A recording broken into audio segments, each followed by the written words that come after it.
करते हैं अपनी सीरीज़ को। हम ब्लू बुक पढ़ रहे हैं। So the chapter is amendment of the constitution.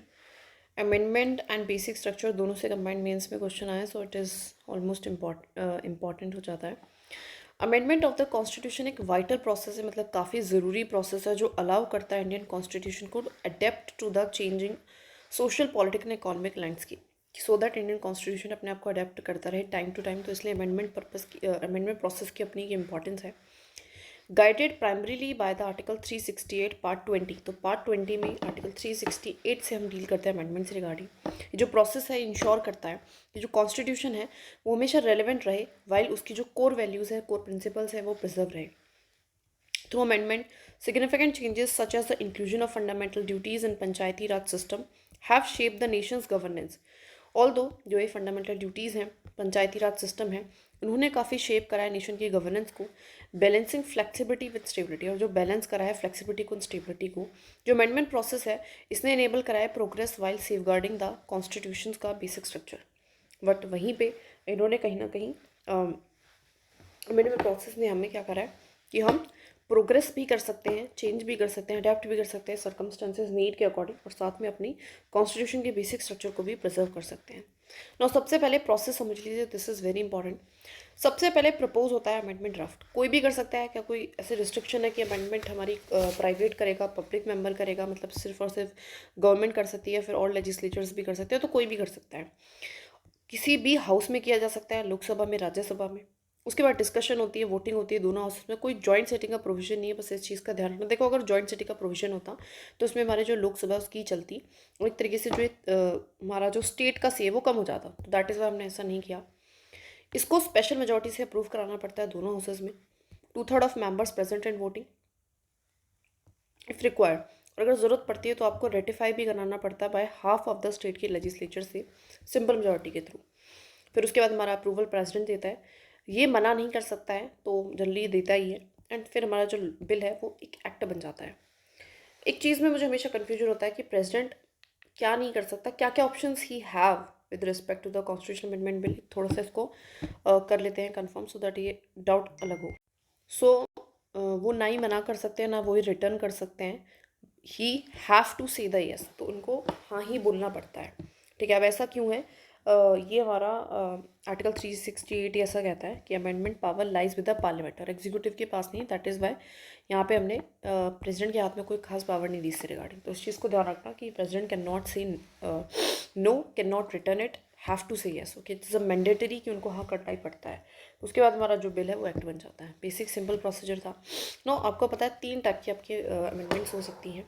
सबसे पहला सिंपल मेजॉरिटी के थ्रू, फिर है स्पेशल मेजॉरिटी, फिर है स्पेशल मेजॉरिटी प्लस स्टेट की रेक्टिफिकेशन।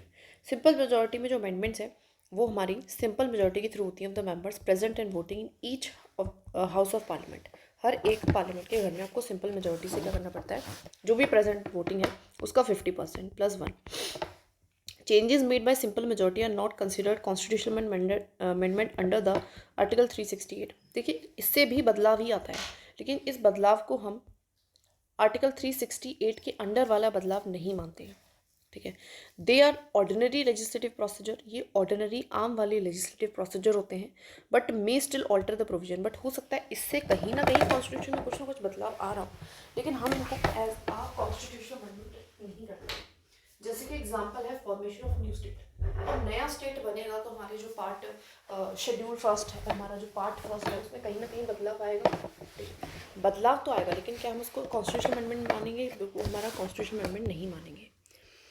सेकेंड है स्पेशल मेजॉरिटी। यहाँ पे आपको 2/3 of the present and voting चाहिए होता है, and more than 50% of the total membership. 2 conditions हैं, 2/3 of the present and voting, and ध्यान रखना एंड है 50% प्लस 1 ऑफ टोटल स्ट्रेंथ। ठीक है, ये कहते हैं, इसको हम कहते हैं स्पेशल मेजॉरिटी। जैसे कि कोई भी फंडामेंटल राइट है, डीपीएसपी में कोई अमेंडमेंट करना पड़ता है, तो हम इसी तरह की मेजॉरिटी का यूज़ करते हैं। Then there is amendment by special majority plus state की रेटिफिकेशन। तो स्पेशल मेजॉरिटी तो हो गई है ना, साथ में स्टेट रेटिफिकेशन कराना पड़ेगा, स्टेट से भी मंजूरी लेनी पड़ेगी, और at least half of the state के लेजिस्लेचर्स जब उसको सिंपल मेजॉरिटी से मंजूरी दे देते हैं तो उसको हम स्टेट रेटिफिकेशन कहते हैं। नेसेसिटी फॉर अमेंडमेंट्स, जनरली उन चीज़ों में ये ज़रूरत पड़ती है जहाँ पे फेडरल स्ट्रक्चर को कोई भी चीज़ इफेक्ट कर रही हो, such as distribution of power, मतलब कोई भी आप बदलाव कर रहे हो वो आपके फेडरल स्ट्रक्चर को डिस्टर्ब करेगी या उस पर इम्पैक्ट करेगी, इफेक्ट करेगी, तो उसमें आपको स्टेट की रेटिफिकेशन लेनी पड़ती है। एग्जाम्पल जैसे कि डिस्ट्रीब्यूशन ऑफ पावर है ना, जो कि आपके फेडरल कैरेक्टर को इफेक्ट कर रहा है ना। ये चीज़ें हमें थोड़ा सा, जो चार्ट है अपने आप में काफ़ी इंपॉर्टेंट हो जाता है, हमें याद करेंगे, थोड़ा सा टिप्स के साथ याद करेंगे। देखिए सिंपल मेजॉरिटी याद करते हैं सबसे पहले। आपको पता है आर्टिकल 2 एंड 3 ऑलरेडी पढ़ के आए हैं, ठीक है। सेकंड शेड्यूल में कोई चेंज है, एम्यूलमेंट अलाउंसेस, कोई बड़ी बात नहीं है ना, these are the simple things. जैसे कि नंबर ऑफ जजेस कितने रहेंगे सुप्रीम कोर्ट में, सिटीजन रिलेटेड चेंजेस, ठीक है। क्वोरम कितना रहेगा पार्लियामेंट में, स्टेट लेजिस्लेचर में, इलेक्शंस कैसे होंगे इनके, ध्यान रखने वाली बात है, इलेक्शंस को भी हमने सिंपल मेजॉरिटी में रखा है, ये थोड़ा सा अलग हो जाता है, ठीक है। एग्जाम्पल आरपी है क्योंकि ऑर्डिनरी लॉज होते हैं। सैलरीज अलाउंसेस क्या होंगी एमपीज़ की, क्या प्रिविलेजेस मिलेंगे पार्लियामेंट के मेंबर्स को, तो ऑफकोर्स ये भी हमारा सिंपल है, कोई खास बड़ी बात नहीं है। साथ में use of English language in parliament, ठीक है, ठीक है, जिससे दंगल ना हो तो इसलिए हमने इंग्लिश लैंग्वेज को रखा था। उसके बाद फिफ्थ एंड सिक्स्थ शेड्यूल में भी अगर आप कुछ करते हो या सुप्रीम कोर्ट की पावर को बढ़ाते हो, ठीक है, तो वहाँ पे आपको सिंपल मेजॉरिटी की ज़रूरत पड़ती है, ठीक है। तो कौन कौन से शेड्यूल, कौन कौन सा है, शेड्यूल है सेकंड, शेड्यूल है फिफ्थ एंड सिक्स्थ, 3 शेड्यूल है। उसके अलावा आर्टिकल 2 है, 3 है, हमारा पार्ट से याद रख लेते हैं। पार्ट 1 है ना, पार्ट 2 है, ठीक है। तो पार्ट 1, पार्ट 2, शेड्यूल 2, 5 एंड 6, इसमें सिंपल मेजॉरिटी लगेगी, इतना समझ में है। अब सुप्रीम कोर्ट से रिगार्डिंग कितने जजेस होंगे, सुप्रीम कोर्ट की पावर को बढ़ाना, सुप्रीम कोर्ट में कितने जजेस होंगे, सुप्रीम कोर्ट की पावर्स को बढ़ाना, ये भी हमारा इसके अंडर आ रहा है। साथ में पार्लियामेंट में स्टेट लेजिस्लेचर में क्या क्वोरम होगा, कितने लोग होंगे, उनके इलेक्शंस किस तरीके से होंगे, एंड इंग्लिश लैंग्वेज का यूज़, ये भी हमारे किस में आ रहा है, सिंपल में आ रहा है। इनको थोड़ा सा याद करने की कोशिश करनी पड़ेगी पहचानने के लिए ना, we need to be learn them a little. Special majority में हमारे फंडामेंटल राइट आते हैं, डीपीएसपी से रिगार्डिंग चीज़ें हैं, या फिर कोई भी अदर प्रोविजन जो ना इसमें आ रहा हो ना इसमें आ रहा हो। अब स्पेशल जिसमें आपको स्टेट का रेटिफिकेशन लेने की ज़रूरत है, देखिए इसमें आप बस एक चीज़ ध्यान रखिए कि उसमें स्टेट के पावर पे इम्पैक्ट आ रहा होगा, इसलिए हम उनका परमिशन लेते हैं। जैसे कि इलेक्शन ऑफ द प्रेसिडेंट, आपको पता है इलेक्शन ऑफ द प्रेसिडेंट में हमारे एमएलएज भी वोट करते हैं, है ना। As state also participate, that is why हमने इलेक्शन ऑफ द प्रेसिडेंट को स्पेशल मेजोरिटी प्लस स्टेट की रेटिफिकेशन में रखा। Extension of executive power of the union and the state, executive power मतलब पावर का डिस्ट्रीब्यूशन वही हुआ, साथ में जुडिशरी पावर भी हो गया, साथ में लेजिस्लेटिव पावर, तो जुडिशरी लेजिस्लेटिव या एग्जीक्यूटिव पावर हमारे यूनियन की, स्टेट की, तो उसमें कोई भी डिस्ट्रीब्यूशन है, बढ़ा है, घटाना है, तो उसमें हमारे क्या चाहिए, हमें स्टेट की रेटिफिकेशन। इसके अलावा कोई भी अमेंडमेंट जो हमारे फेडरल स्ट्रक्चर को इफेक्ट करती है, example GST council. Power of parliament to amend the constitution, खुद आर्टिकल 368, क्योंकि 368 में जो है स्टेट का रोल है, तो यहाँ पे भी हमने स्टेट को लिया है। साथ में representation of state in parliament, simple सी बात है, स्टेट का कितना रिप्रेजेंटेशन रहेगा तो इसका सबसे ज़्यादा इम्पैक्ट स्टेट्स को ही पड़ेगा, ठीक है। एनी ऑफ द लिस्ट, वही जो लिस्ट है उसमें अगर आपको चेंजेस करना है तो भी, ठीक है। तो क्या क्या हमने देखा, लेजिस्लेटिव, एग्जीक्यूटिव, जुडिशरी पावर से रिगार्डिंग, पार्लियामेंट के इलेक्शन से रिगार्डिंग, आर्टिकल 368 से रिगार्डिंग, ठीक है। साथ में हमारा क्या है, किसी भी लिस्ट से रिगार्डिंग, ठीक है।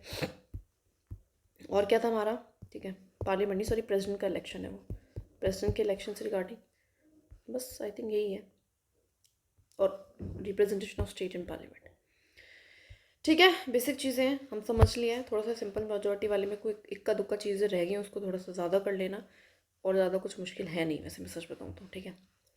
Now the next chapter is a basic structure of the constitution. देखिए जो बेसिक स्ट्रक्चर डॉक्ट्राइन है ये इवॉल्व हुई है, मतलब आई है टू प्रिवेंट द पार्लियामेंट, रोकने के लिए पार्लियामेंट को, from amending the constitution in ways that alter its fundamental principles, कि हम क्या कर पाए कि अपने कॉन्स्टिट्यूशन को अमेंड कर पाए इन वेज, उन तरीके से जिस तरीके से वो फंडामेंटल प्रिंसिपल्स को क्या करते हैं, ऑल्टर करते हैं, ठीक है। बेसिक चीज़ें हैं, कोई बहुत बड़ी बात नहीं है, ठीक है।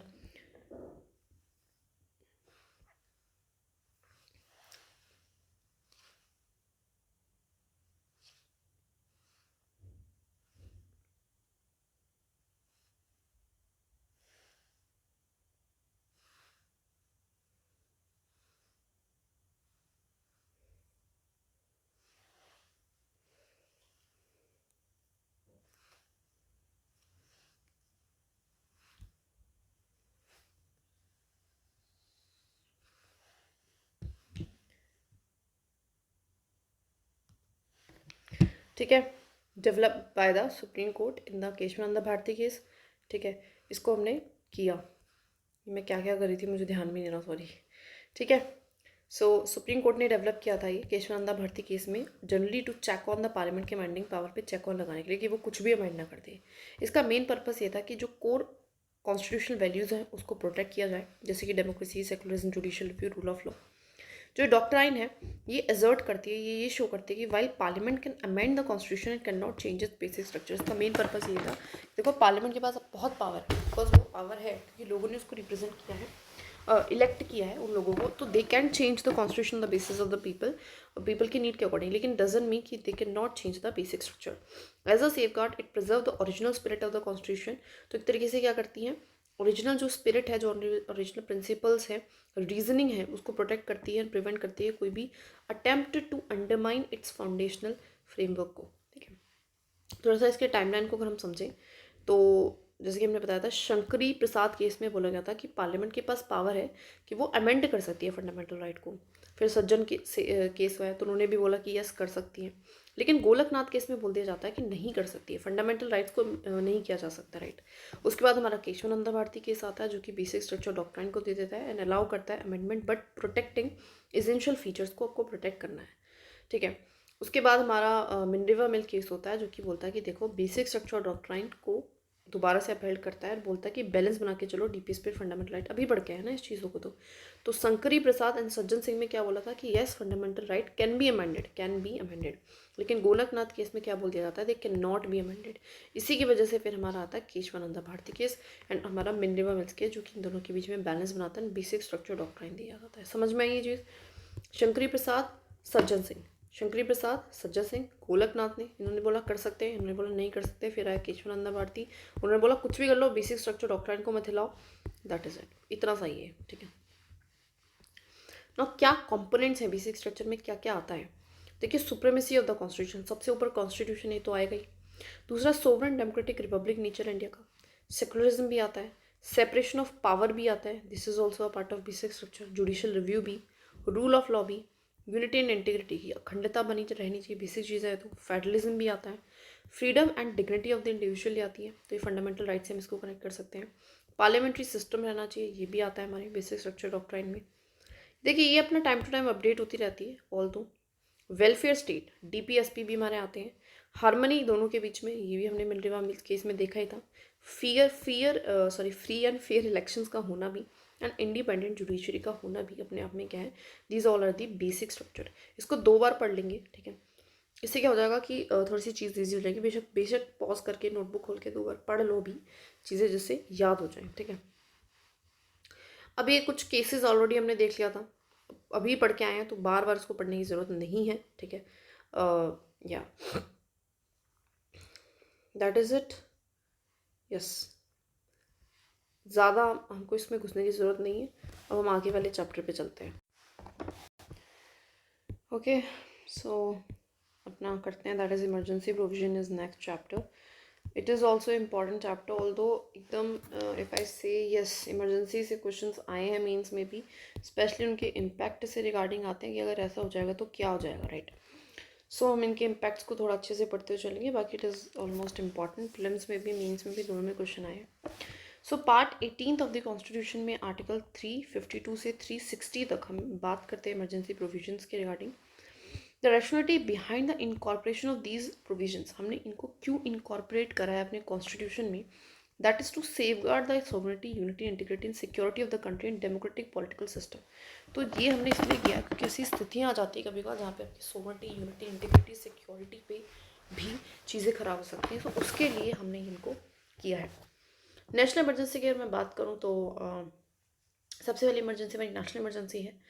अब कब ये हमारी लगाई जाती है? 3 टाइप की इमरजेंसीज होती हैं, वैसे मैं बता देती हूँ in short. National emergency, there is presidential rule या जिसको हम स्टेट इमरजेंसी पे कहते हैं, there is a financial emergency. तो नेशनल इमरजेंसी किन ग्राउंड्स पे लगाई जा सकती है, क्या रीज़न होने चाहिए? तो सबसे पहला है वॉर या एक्सटर्नल एग्रेशन या फिर आर्म रेबेलियन। 3 कारण हो सकते हैं जिसकी वजह से आप नेशनल इमरजेंसी लगा सकते हो। ये तीनों ही कहीं ना कहीं सिक्योरिटी ऑफ इंडिया को क्या करते हैं, थ्रेटन करते हैं।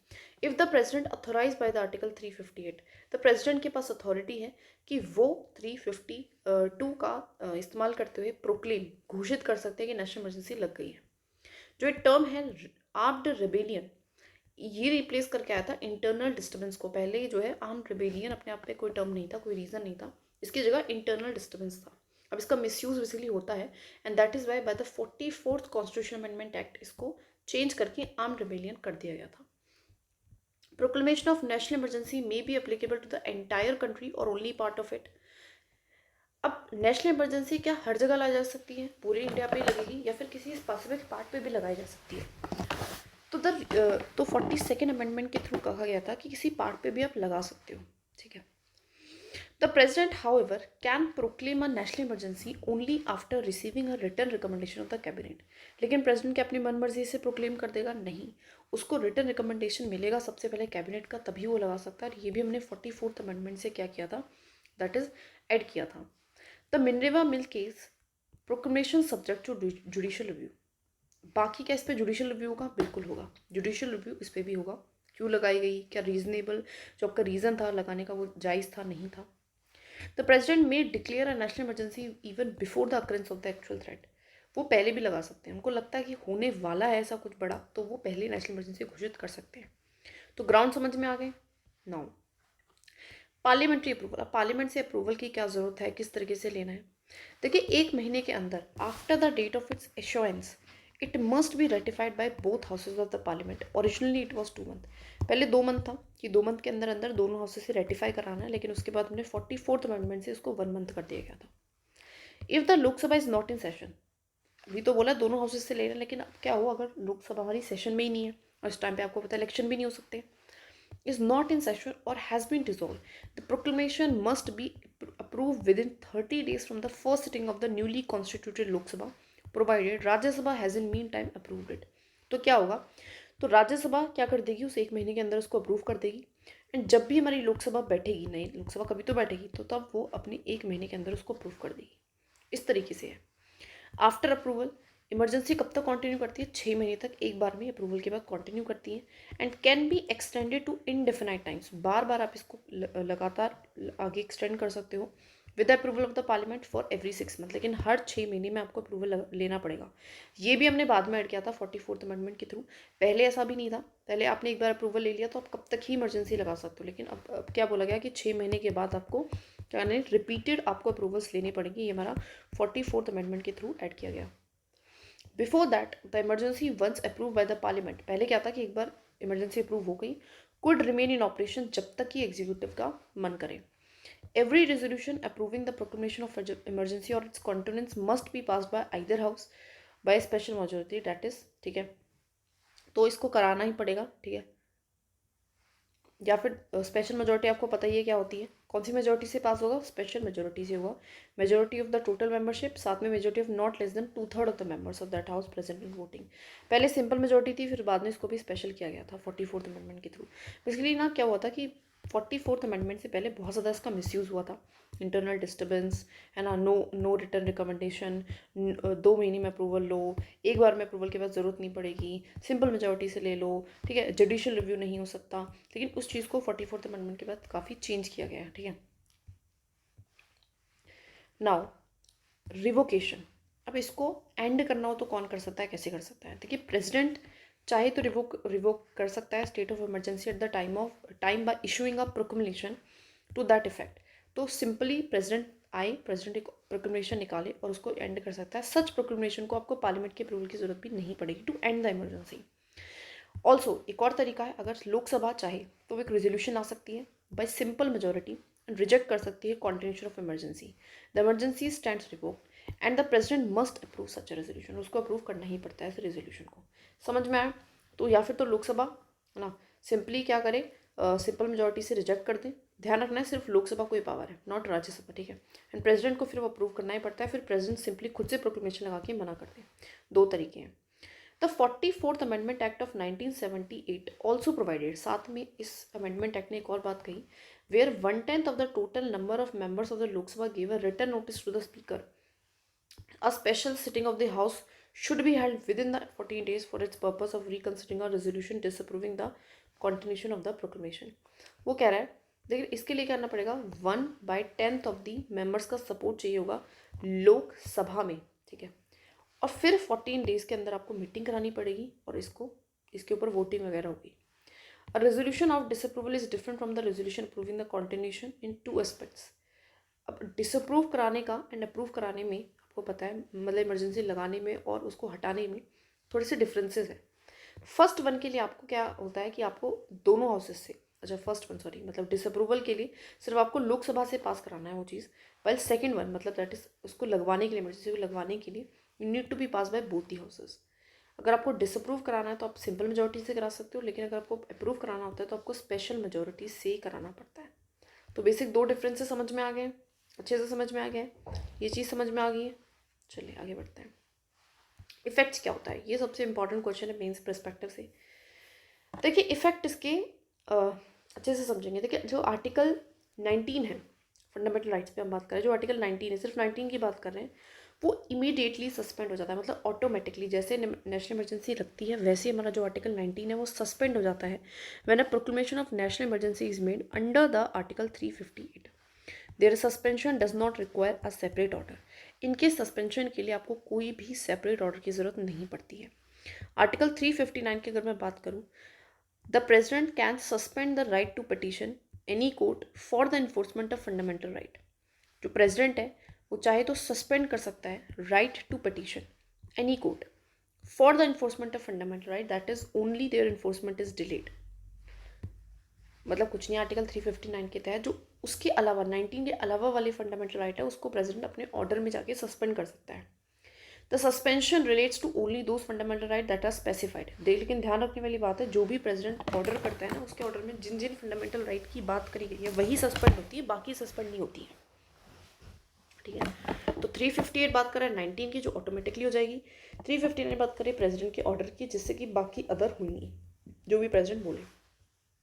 अब ध्यान रखने वाली बात है, कोई भी लॉ अगर ड्यूरिंग द इमरजेंसी बनता है और वो इनकंसिस्टेंट होता है with article 19, ceases to have effect. However, no remedy lies for anything done during the emergency even after the emergency expire. वो कह रहा है कि कोई लॉ बनाया होगा इमरजेंसी के दौरान पे भी लॉ ऑर्डर्स चाहिए होती हैं, ठीक है, वो लॉ बनाया होगा और वो आर्टिकल 19 के विपरीत होगा कि भैया आपको ना आके ऐसे मीडिया के सामने आके बोलना नहीं है, आपको ना इधर से उधर नहीं जाना है क्योंकि नेशनल इमरजेंसी लगी हुई है. तो ये जो लॉ है, जैसे हमारी नेशनल इमरजेंसी खत्म हो जाएगी वैसे खुद भी अपना इन्फोर्स होना खत्म हो जाएगा. एंड इस लॉ के चलते उस मीन टाइम जब भी हमारी नेशनल इमरजेंसी लगी हुई थी, जो भी कुछ हुआ उसके खिलाफ आप कोर्ट में जाके नहीं जा सकते हो. कोई रेमेडी नहीं लाई करती कि भैया उस टाइम पे तो हमारे फंडामेंटल राइट का उल्लंघन हुआ था. आर्टिकल 19 को आप सस्पेंड सिर्फ और सिर्फ तब कर सकते हो जब नेशनल इमरजेंसी डिक्लेयर होती है on the grounds of war या external aggression and not on the ground of armed rebellion. ऐसा भी 44th अमेंडमेंट से किया गया था क्योंकि इस टाइम पे काफ़ी मिसयूज़ हुआ था इसका. Only those laws which are related with the emergency are protected from being challenged and not other laws. ध्यान रखने वाली बात है, सिर्फ और सिर्फ वो लॉज जो कि हमारी इमरजेंसी की वजह से लेके आई थी गवर्नमेंट एट दैट टाइम, उसको आप चैलेंज नहीं कर सकते हो जाके कोर्ट में जब हमारी इवन इमरजेंसी एंड भी हो जाती है ऑन द बेसिस कि भी हमारे फंडामेंटल राइट का वायलेशन हुआ है. बाकी चीज़ों को आप क्या कर सकते हो, you can that is challenge. President can not suspend the right to move to the court for enforcement of fundamental right guaranteed by article 20 and 21. लेकिन ध्यान रखने वाली बात है, 20 और 21 सस्पेंड नहीं होते हैं. उसके अलावा देखो 19 तो ऑटोमेटिकली हो ही जाएगा, 20 और 21 होंगे नहीं. उसके अलावा जितने भी हमारे फंडामेंटल राइट हैं उनको प्रेसिडेंट अपने प्रोक्लेमेशन के अकॉर्डिंग जितना चाहे जब चाहे इस तरीके से करा सकता है suspend. Article 359 on the other hand operate in case of both external as well as internal emergency. जो 359 है मतलब जो प्रेसिडेंट का ऑर्डर है वो इंटरनल एक्सटर्नल कोई भी इमरजेंसी हो दोनों टाइम पे लागू होता है. 358 is co-terminus with the emergency period and applies to entire country while 359 duration and extent mentioned in the presidential order. 358 के तहत जो आर्टिकल 19 है वो मैंने बताया था को टर्मिनस है इमरजेंसी पीरियड, मतलब जब तक जैसे इमरजेंसी लगी, जैसे आज से इमरजेंसी लगी तो आज से आपका 19 वाला जो राइट है वो चला जाए, जैसे इमरजेंसी खत्म होगी वैसे वो आपका वापस आ जाएगा. एंड जनरली पूरी कंट्री के लिए ही अप्लाई करता है. वाल जो 359 है वो 359 में होता था प्रेसिडेंट का ऑर्डर. प्रेसिडेंट अपने ऑर्डर में बताते हैं कि कब तक के लिए जो है आपके फंडामेंटल राइट्स एंड कितने एक्सटेंड मतलब किस एरिया के लिए जो है सस्पेंड किए जाते हैं और कितने नहीं. ठीक है, क्या ये बेसिक चीज़ समझ में आ गई है? आई थिंक आगे होगी थोड़ा सा, आई नो थोड़ी सी है, एक बार दो बार पढ़ोगे तो इतनी कोई दिक्कत की बात नहीं है. ठीक है, अब लेजिस्लेचर पे इफेक्ट क्या आता है. देखिए जो टेन्योर है हमारी लोकसभा का, उसको एक्सटेंड किया जा सकता है bye the parliament for 1 year at a time, for any length of time. मतलब एक बार में आप 1 साल के लिए अपने लोकसभा के टर्म को एक्सटेंड कर सकते हो। लेकिन जो एक्सटेंशन है ये तब नहीं हो सकता जब हमारे 6 मंथ खत्म हो गए हैं, हमारी इमरजेंसी को खत्म हुए, मतलब 6 मंथ हो चुके हैं, इमरजेंसी खत्म हुए, तो उसके बाद फिर आप एक्सटेंड नहीं कर सकते हो इन द नेम कि भैया इमरजेंसी है। जो टर्म है हमारी 5th लोकसभा का, वो एक्सटेंड किया गया था 2 बार। ऐसे सिमिलरली स्टेट लेजिस्लेचर असेंबली के साथ भी ऐसा हो सकता है कि एक बार में 1 साल के लिए टर्म को बढ़ा सकते हो ड्यूरिंग द नेशनल इमरजेंसी। ध्यान रखना नेशनल इमरजेंसी की बात कर रहे हैं, ठीक है। तो यहाँ पे क्या हो सकता है, टर्म बढ़ाया जा सकता है, एक बार में 1 साल के लिए बढ़ाया जा सकता है बस, ठीक है। और कितनी ही टाइम के लिए बना सकता है, लेकिन जब 6 महीने हो जाएंगे कि इमरजेंसी एंड हुई, तो उसके बाद you can not increase the term. Now effect on the centre state relation, क्या इफेक्ट आएगा सेंटर एंड स्टेट के रिलेशंस में। Executive power of the centre to direct any state, executive power जो है सेंटर की, एग्जीक्यूशन की power आ जाएगी कि सेंटर कोई भी डायरेक्शन दे सकता है स्टेट को regarding the manner in which executive power is to be exercise, कि क्या करना है क्या नहीं करना है। पार्लियामेंट चाहे तो लॉज भी बना सकता है स्टेट लिस्ट पे इस टाइम पे, ऑल दो बिकम इनऑपरेटिव, लेकिन जो वो लॉ बनाता है the parliament that made law during the during the national emergency on the subject list, वो 6 मंथ तक ही चलते हैं आफ्टर द इमरजेंसी एंड, तो इसके बाद वो खत्म हो जाते हैं। Although legislative power of the state legislature is not suspended, जो लेजिस्लेटिव पावर है कि क्या वो लॉ नहीं बना सकते हैं, ऐसा नहीं है, वो सस्पेंड नहीं होता है। It become subject to the overriding power of the parliament, लेकिन बस पार्लियामेंट के पास ओवर राइडिंग पावर आ जाती है। मतलब क्या है, जैसे स्टेट इमरजेंसी लग रही है, ठीक है, ये पूरा भारत है, भारत में ये स्टेट है, इसने कोई लॉ बनाया होगा, law regarding the police and order ना, पुलिस क्योंकि हमारे इसके अंदर आती है, स्टेट के अंदर आती है, लेकिन पार्लियामेंट ने भी कोई लॉ बना दिया होगा इस टाइम पे स्टेट लिस्ट की पुलिस पे, तो उस टाइम पे पार्लियामेंट का लॉ चलेगा, उनका लॉ चलेगा ही नहीं, बाकी वो बना सकते हैं, कोई दिक्कत नहीं, ठीक है। तो यहाँ पे स्टेट असेंबली डिसॉल्व नहीं होती है इस टाइम पे, ध्यान रखना। President can issue ordinances on the state subjects also, साथ में जैसे कि पार्लियामेंट लॉ बना सकती है स्टेट सब्जेक्ट्स पे, तो हमारा प्रेसिडेंट भी तो ऑर्डिनेंसेज इशू कर सकता है सब्जेक्ट लिस्ट पे, समझ में आया। Also if the parliament is not in session, safe जैसे कि पार्लियामेंट सेशन में ना हो तो। फाइनेंशियल क्या इम्पैक्ट आता है, देखिए प्रेसिडेंट के पास अथॉरिटी है कि वो बोल सकता है कि डिस्ट्रीब्यूशन को चेंज कर सकता है गवर्नमेंट की, क्योंकि सेंट्रल गवर्नमेंट को इस टाइम पे ज़्यादा फंड की जरूरत पड़ेगी, है ना, इस तरीके से। सो ये सारे इम्पैक्ट बहुत ज़रूरी हैं, इस पर क्वेश्चन जल्दी आ जाता है इफेक्ट से रिगार्डिंग, ठीक है। बाकी देखिए जो इमरजेंसी आज तक 3 बार लगी हुई है, 1962 में चाइनीज़ अग्रेशन के कारण लगी थी, 1971 में पाकिस्तान वॉर, है ना, एंड 1975 में grounds of internal disturbance. Shah commission, एक कमीशन बैठा था to investigate the national emergency in 1975, और उसने बोला था कि जो इमरजेंसी लगी थी ना, ये मिसयूज़ करने के लिए बस लगी थी, इसका कोई खास रीज़न था नहीं। क्योंकि ये चैप्टर थोड़ा सा बड़ा है, सो हम इसको नेक्स्ट वीडियो में ही कंप्लीट करना ज़्यादा बेटर समझेंगे। So let's do the presidential rule and the financial emergency in the next video, worry not, ठीक है, हम अच्छे से कर लेंगे, कोई दिक्कत नहीं है, ठीक है, okay. So that is it.